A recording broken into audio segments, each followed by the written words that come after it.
2025 বৰ্ষত যিবোৰ ছাত্ৰ-ছাত্ৰীয়ে কম্পাৰ্টমেণ্টেল এক্সাম দিছা তেওঁলোকৰ বাবে আছে এটা ডাঙৰ খবৰ। তোমালোকৰ কম্পাৰ্টমেণ্টেল এক্সামৰ ৰিজাল্ট কেতিয়া দিব আৰু তোমালোকে সকলোৱে পাছ কৰিবানে?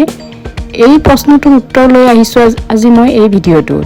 2025 বৰ্ষৰ কম্পাৰ্টমেণ্টেল এক্সামৰ ৰিজাল্ট হয়তো 16 জুন বা 17 জুন তাৰিখে ঘোষণা কৰা হ'ব।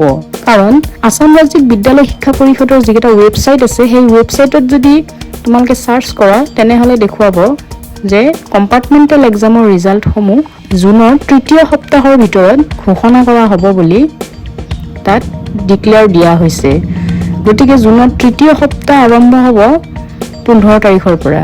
15 তাৰিখ যিহেতু সানডে হয় গতিকে 16 তাৰিখ বা 17 তাৰিখে ৰিজাল্ট দিয়াৰ সম্ভাৱনা আছে।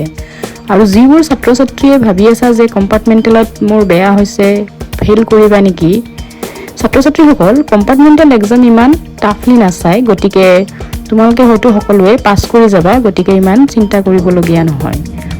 এনেহ'লে ভিডিঅ'টো আজি ইমানখিনিয়ে আছিলে।